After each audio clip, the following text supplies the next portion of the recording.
15 years in of teaching medical students, it's time to help explain the do's and don'ts of how to be a good medical student. So I brought Tomer, a third-year medical student from Drexel here, to give me some of the do's as a medical student. So first and foremost, you're going to want to come in prepared every single day, having read up on your patients.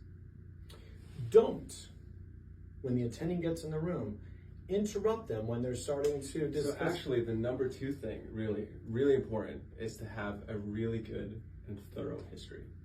Yes, get a good history, but don't ask 100 questions on the review of systems if someone is saying yes to every pertinent positives, because you know what you do?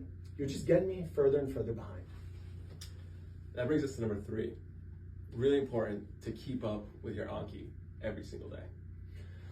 Been a doctor for many years. I have no idea what an Anki is, right? So don't talk about your Ankis to me. Don't be on your phone Ankiing away when we're talking about a patient case. Number four, make sure that you continue to see patients until the attending tells you that the day is over. Yeah, medical students really aren't supposed to ask you when it's time to leave.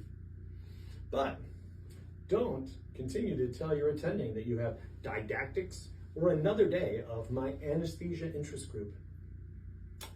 And finally, it's really important to get a very thorough social history, looking at various social determinants of health and other things like that, to get a full comprehensive picture of your patient's health. I agree there. Also, don't share too much of your social history with your attending, and about your date, and about the time you met someone on Hinge, and about the time you got chlamydia. And last but not least, try to not get in my way. Try to stay out of the way so I can see patients. And that's it. Oh.